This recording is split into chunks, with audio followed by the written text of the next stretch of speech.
Pada tahun 1930-an, seorang gadis Inggris bernama Dorothy Eddy mulai menunjukkan perilaku yang tak dapat dijelaskan. Ia berbicara dalam bahasa Mesir kuno yang tidak pernah dipelajarinya, mengaku merindukan sebuah kuil di Abydos, dan menyebut dirinya pernah hidup sebagai pendeta ribuan tahun lalu. Bertahun-tahun kemudian, detil yang ia sebutkan satu persatu terbukti benar oleh para arkeolog. Inilah kisah nyata yang mengguncang dunia, Om Seti.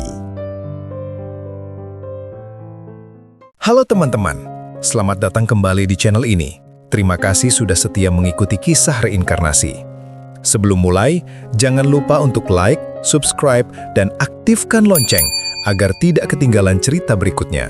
Oh iya, tulis juga absen dari kota mana kalian menonton ya, biar kita bisa saling sapa dan saling mengdoakan. Dan hari ini, kita membahas kisah mengejutkan Dorothy Eddy, wanita Inggris yang mengaku pernah hidup sebagai pendeta Mesir kuno ribuan tahun lalu. Sudah siap? Kalau sudah, mari kita mulai ceritanya. Ya Allah, semoga yang subscribe channel ini selalu dalam perlindungan-Mu, sehat selalu, dan dilancarkan rezekinya. Amin. Dorothy Louise Eddy lahir pada tahun 1904 di London, Inggris. Ia tumbuh sebagai anak ceria, lincah, dan sangat dekat dengan kedua orang tuanya. Namun, semua berubah ketika ia baru berusia 3 tahun. Pada suatu pagi yang tenang, Dorothy bermain di lantai atas rumah. Tak ada yang menduga bahwa beberapa menit kemudian, sebuah peristiwa akan mengubah seluruh hidupnya. Ibunya mendengar suara keras, gedebuk, dan teriakannya langsung pecah. "Dorothy!" Ia berlari menuruni tangga dan menemukan putrinya tergeletak di bawah. Tubuhnya kaku, nafasnya hilang. Dokter dipanggil. Setelah memeriksa, dokter menggeleng pelan. Saya minta maaf. Ia sudah tidak bernafas. Namun, keajaiban terjadi. Ketika dokter dan orang tuanya bersiap menutupi tubuh kecil itu, Dorothy tiba-tiba terbangun. Matanya terbuka lebar seolah dari tidur panjang. Mereka lega, tetapi tidak menyadari bahwa gadis kecil itu telah kembali dengan sesuatu yang tidak sama. Hari-hari berikutnya terasa aneh. Dorothy mulai menunjukkan perilaku yang membuat orang tuanya bingung. Ia sering duduk sendirian di jendela sambil menatap jauh keluar rumah, seperti mencari sesuatu. "Dorothy, kau sedang apa?" tanya ibunya. Aku ingin pulang," jawabnya dengan suara lirih. Ibunya tertawa kecil. "Tapi ini rumahmu, sayang." Dorothy menggeleng tegas. "Bukan, rumahku di Mesir." Kata itu membuat ibunya terdiam. Awalnya keluarga mengira itu imajinasi anak kecil. Namun, perilaku Dorothy makin sulit dijelaskan. Ketika mereka mengajaknya ke Museum British, tiba-tiba Dorothy berhenti berjalan dan terpaku melihat patung Mesir kuno. Mata kecilnya berkinar seperti melihat sesuatu yang sangat familiar. Ia berlari ke arah patung Ramses II dan memeluk kaki patung itu. Aku kenal tempat ini," katanya penuh emosi. Penjaga museum terkejut. Keluarganya lebih bingung lagi. Dorothy bahkan mencium batu-batu pameran seolah sedang menyapa teman lama. "Sakit, Dorothy? Kau kenapa melakukan itu?" tanya ayahnya sambil menariknya. "Tapi ayah, ini rumahku dulu. Ini keluargaku." Kalimat itu menusuk. Dan semakin sering mereka mengunjungi museum, semakin kuat perilaku aneh itu muncul. Ia menunjuk dinding hieroglif dan berkata, "Ini ceritaku, ini hidupku." Di rumah, ia mulai mengalami mimpi-mimpi yang menakutkan. Dalam tidurnya, ia berkata dalam bahasa yang tak dipahami orang tuanya. Kadang ia menangis dalam tidur sambil memanggil nama yang aneh. "Seti, Seti, jangan pergi."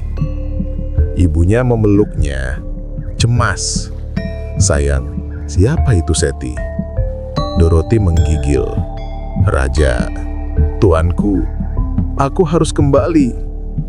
Orang tuanya semakin takut.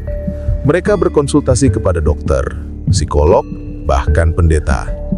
Namun tidak ada satupun yang dapat menjelaskan kecerdasan aneh Dorothy atau bahasanya yang mirip Mesir kuno. Yang mereka tahu, anak itu tidak lagi hidup sebagai Dorothy Eddy. Ia membawa ingatan dari kehidupan lain yang baru mulai terungkap. Seiring Dorothy tumbuh menjadi remaja, pengalaman aneh yang dulu dianggap sekedar imajinasi mulai berubah menjadi sesuatu yang jauh lebih dalam. Ia sering terbangun di tengah malam, napas tersengal, wajahnya pucat. Mimpi-mimpi itu semakin tajam. Lorong-lorong kuil yang terang oleh obor, suara nyanyian para pendeta, dan aroma dupa yang asing namun akrab baginya. Suatu malam, ibunya mendengar teriakan dari kamar Dorothy. "Tidak, jangan bawa aku pergi, tolong!" Ibunya langsung masuk, memeluk Dorothy yang menggigil ketakutan. "Sayang, ceritakan pada ibu, kau melihat apa?" Dorothy menatap ibunya seolah baru kembali dari dunia lain. "Aku berdiri di sebuah kuil besar. Aku memakai pakaian putih. Semua orang memanggilku Ben Treshit." "Ben, apa?" tanya ibunya bingung. "Ben Treshit, itu namaku dulu. Aku tahu itu." Ibunya hanya bisa menatap dengan rasa takut dan tidak paham. Ini bukan lagi mimpi anak kecil. Di sekolah, keanehan Dorothy semakin tampak. Suatu hari, guru sejarah dunia memperlihatkan gambar hieroglif Mesir. Anak-anak lain hanya melihat gambar aneh, tapi Dorothy memperhatikan dengan cermat lalu tersenyum kecil. "Bu, tulisannya salah," katanya santai. Guru itu mengerutkan kening. "Apa maksudmu?" Dorothy maju ke papan tulis dan mulai menggambar ulang simbol-simbol itu dengan susunan dan detail yang benar. Anak-anak sekelas terdiam. Guru itu menatapnya dengan mata melebar. "Darling, siapa yang mengajarimu ini?" "Aku hanya mengingatnya," jawab Dorothy pelan. "Tidak mungkin. Ini rumit bahkan bagi mahasiswa sejarah Mesir kuno," gumam sang guru. Itu bukan satu-satunya kejadian. Dorothy mulai menulis halaman demi halaman hieroglif yang benar tata bahasa. Para ahli sempat melihat catatannya dan terkejut. Seorang remaja Inggris menulis dengan struktur yang hanya diketahui pakar linguistik Mesir kuno. Di rumah, suasana semakin berat. Ayahnya sering menghela napas, tidak tahu harus bagaimana menghadapi anaknya. "Ini tidak normal," katanya pada istrinya. "Dia terlalu tenggelam dalam dunia yang tidak kita mengerti." "Tapi dia tidak pernah bohong. Dia terlihat sungguh-sungguh," jawab ibunya dengan suara lirih. Dorothy mendengar percakapan itu dari balik pintu. Ia menunduk, menahan air mata. "Aku tidak ingin membuat mereka takut, tapi aku juga tidak bisa berhenti mengingat," bisiknya pada diri sendiri. Malam itu mimpi lain datang, lebih jelas dari sebelumnya.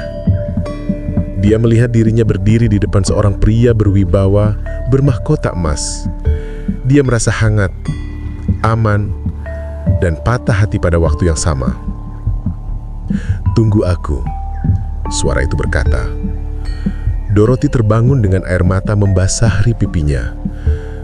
"Siapa aku sebenarnya?" bisiknya. Di titik inilah, Dorothy mulai merasa bahwa London bukan tempatnya. Segalanya terlalu asing, ingatan-ingatan itu terlalu kuat. Dia merindukan sesuatu yang tidak pernah dialaminya di kehidupan sekarang. Dia merindukan Mesir, dan pelan-pelan dia mulai menyusun tekad terbesar dalam hidupnya. Suatu hari, dia akan pergi ke tanah yang selalu muncul dalam mimpinya, yaitu Abydos. perjalanan Dorothy menuju Mesir pada tahun 1950 menjadi titik balik yang tidak pernah ia bayangkan. Begitu kakinya menginjak tanah Kairo, sebuah sensasi aneh merambati tubuhnya, seperti pulang ke rumah setelah berabad-abad pergi. Ia tidak mengenal siapapun, tidak punya keluarga di sana, namun hatinya terasa penuh dan hangat. Seolah-olah udara gurun yang panas itu membisikkan, "Kau sudah kembali, Ben Rashid."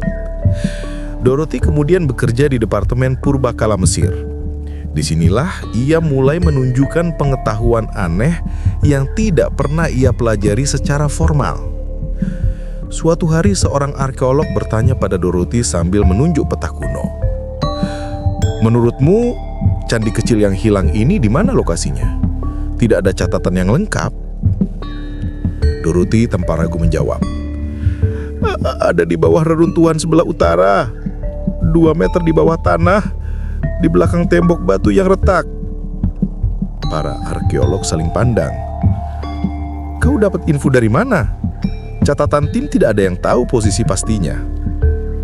Dorothy hanya menatap mereka dan berkata, "Aku mengingatnya." Walau dianggap aneh, tim tetap mencoba menggali lokasi yang ia sebutkan. Hasilnya apa?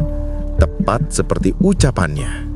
Candi kecil itu memang ada, terkubur di bawah puing-puing yang bahkan para ahli tidak pernah curigai. Sejak hari itu, ia mulai dipandang dengan cara berbeda. Bukan hanya sebagai sekretaris, melainkan seseorang yang tampaknya memiliki koneksi misterius dengan masa lalu. Dorothy kemudian dipindahkan ke Abydos, tempat kuil Seti I berdiri megah. Begitu melihat kuil itu pertama kali, ia berhenti berjalan. Tubuhnya bergetar. "Aku pernah di sini," bisiknya pelan, matanya berkaca-kaca seperti seseorang yang akhirnya bertemu kampung halaman setelah ribuan tahun terpisah. Seorang penjaga kuil mendekat dan bertanya, "Kau baik-baik saja?" Dorothy mengangguk dengan senyum kecil. "Aku hanya merindukan tempat ini begitu lama." Di Abydos, kemampuan mengingat masa lalu Dorothy semakin menonjol. Ia bisa menunjukkan letak taman kuno yang tidak lagi tampak, mengingat nama-nama pendeta, bahkan menjelaskan bagian-bagian kuil yang belum digali. Semuanya bukan berdasarkan teori arkeologi, melainkan kenangan yang baginya terasa nyata seperti kehidupan saat ini. Beberapa arkeolog kagum, beberapa ragu, namun tidak ada yang bisa menyanggah fakta bahwa banyak petunjuknya terbukti benar. Konflik batin Dorothy pun semakin kuat. Ia terus bertanya pada dirinya sendiri, apakah ini hanya intuisi luar biasa, ataukah benar aku sedang hidup untuk kedua kalinya? Selama menetap di Abydos, Dorothy, yang kini lebih dikenal dengan nama Om Seti, hidup dalam dua dunia. Dunia modern tempat ia bekerja sebagai peneliti, dan dunia kuno yang terus memanggil-manggilnya dari sudut-sudut kuil yang berdebu. Malam-malamnya sering dipenuhi mimpi yang terasa lebih nyata daripada kenyataan. Dalam mimpi itu, ia melihat dirinya sebagai seorang pendeta muda bernama Ben Rashid, suciwan kuil Seti I pada zaman Mesir kuno. Suatu malam, ia terbangun dengan tubuh gemetar. "Mengapa semua ini terasa begitu hidup?" gumamnya. Ia memegang kepala, mencoba memisahkan mana kenangan, mana imajinasi. Namun setiap kali ia memasuki lorong Seti I, langkahnya terasa otomatis, seperti ia sedang mengikuti rute yang sudah ia lalui ribuan kali. Konflik internal itu mencapai puncaknya ketika seorang arkeolog baru, Dr. Wilson, mencoba menguji kemampuan Om Seti. "Jika kau benar pernah hidup di sini, tunjukkan bagian kuil yang tidak pernah dipublikasikan dan tidak ada di catatan manapun." Om Seti hanya tersenyum samar. "Ikuti aku." Ia berjalan melewati lorong sempit yang dindingnya tertutup bayangan. Para arkeolog mengikuti dari belakang, sebagian skeptis, sebagian penasaran. Om Seti lalu berhenti di depan ruang kecil yang tidak pernah disebut dalam laporan rasmi. Ia menunjuk dinding. Di balik ini ada relief Seti I yang berlutut. Gambar itu dulu sangat penting bagi para pendeta. Dr. Wilson mengerutkan dahi. Bagaimana kau tahu? Tidak ada catatan, tidak ada tanda. Dinding ini tidak pernah digali. Karena aku pernah berdiri di sana, jawabnya lirih. Saat para pekerja mulai membongkar dinding itu dengan hati-hati, semua menahan nafas. Butuh beberapa jam hingga bagian dalamnya terlihat. Namun ketika potongan batu terakhir dipindahkan, ruangan kecil itu menampakkan ukiran Raja Seti I dengan posisi seperti yang Om Seti sebutkan. Ruangan itu benar-benar ada. Dr. Wilson mendekat, memeriksa ukiran itu berulang-ulang. Ini tidak mungkin hanya kebetulan, katanya. Para arkeolog lain terpana, bahkan yang paling skeptis pun tidak bisa mengabaikan fakta bahwa seorang wanita Inggris tanpa pendidikan arkeologi formal bisa menemukan situs yang tersembunyi selama ribuan tahun. Meskipun begitu, di balik kekaguman itu, konflik lain muncul. Beberapa orang mulai meragukan kesehatan mentalnya. Rumor menyebar bahwa ia terobsesi dengan masa lalu, bahwa ia mungkin hanya berkhayal. Tapi Om Seti tetap teguh. Baginya ingatan-ingatan itu bukan delusi. Ia merasakannya, menghidupinya, seolah-olah masa lalu dan masa kini menyatu dalam diri seorang wanita yang tubuhnya milik abad modern, tapi jiwanya berasal dari peradaban kuno. Pada suatu sore, ketika matahari menyentuh puncak pilar kuil, Om Seti berdiri sendirian di halaman. Ia menatap langit kemerahan sambil berbisik. Aku tidak tahu apakah dunia percaya padaku, tapi aku tahu siapa diriku. Keheningan lalu menyelimuti Abydos. Seakan kuil itu sendiri mengakui kehadirannya, bukan sebagai tamu, tapi sebagai seseorang yang pernah dipanggil anak. Pendeta yang hidup ribuan tahun lalu dan kembali untuk menyelesaikan sesuatu yang belum tuntas. Waktu terus berjalan dan Om Seti semakin menua. Namun semakin tua tubuhnya, semakin tajam dan jelas ingatan masa lalunya. Banyak arkeolog muda datang dan pergi. Sebagian menghormatinya sebagai sumber pengetahuan yang tak tertandingi, sebagian lain tetap menyimpan keraguan. Meski begitu, Om Seti tak pernah memaksa siapapun untuk percaya. Ia hanya ingin menyampaikan apa yang ia tahu, apa yang ia ingat. Suatu hari, seorang peneliti muda bernama Karim mendatanginya. Om Seti, aku ingin bertanya sesuatu tapi takut terdengar tidak sopan. Ia tersenyum lembut. Nah, pada usiaku, tidak ada yang bisa menyinggungku lagi. Katakan saja. Karim menunduk sedikit. Apakah kau benar-benar yakin bahwa dirimu adalah Ben Rashid? Bahwa semua ini adalah bagian dari kehidupan sebelumnya? Om Seti menatapnya lama. Matanya sendu namun penuh keyakinan. Keyakinan bukan soal meyakinkan dunia. Keyakinan adalah apa yang tetap hidup dalam dirimu walau seluruh dunia menertawakanmu. Tapi apa tidak melelahkan hidup dengan dua identitas? Tanya Karim lagi. Ia menghela napas panjang. Tentu ada hari-hari ketika aku bangun sebagai Dorothy, wanita Inggris yang menjalani hidup sederhana. Tapi ada hari lain ketika aku bangun sebagai Ben Rashid, gadis kuil yang hidup dalam cinta yang terlarang dengan Firaun Seti I. Karim tertegun. Jadi, ingatan itu juga tentang cinta. Om Seti mengangguk, senyumnya getir. Cinta yang membuatku dibunuh dalam kehidupan lama. Tapi cinta pula yang memanggilku kembali. Kau mungkin tidak memahami, tapi ketika aku berdiri di kuil Seti I, aku merasakan kehadirannya. bukan sebagai raja, bukan sebagai penguasa, tapi sebagai seseorang yang mengenalku. Diam tercipta namun terasa penuh. Pada tahun-tahun terakhir hidupnya, kesehatan Om Seti mulai menurun. Meski demikian, ia tetap pergi ke kuil setiap hari, meski harus berjalan perlahan sambil menahan sakit. Para penjaga kuil mengenalnya begitu dekat. "Kenapa tidak beristirahat saja di rumah?" tanya seorang penjaga dengan cemas. Om Seti tersenyum walau nafasnya berat. "Rumahku yang sebenarnya ada di sini. Jika aku mati nanti, aku ingin mati dekat dengan tempat aku pernah hidup dulu." Suatu petang yang tenang, ia berjalan sendirian memasuki kuil. Untuk terakhir kalinya, ia menyentuh dinding-dinding batu yang sudah menemaninya selama separuh hidupnya. "Terima kasih, sudah menunggu," bisiknya. Beberapa minggu kemudian, Om Seti tutup usia. Berita itu membuat banyak peneliti dan arkeolog sedih. Beberapa di antara mereka yang dulu meragukannya diam-diam mengakui bahwa tidak ada lagi orang yang memahami Abydos sebaik dirinya.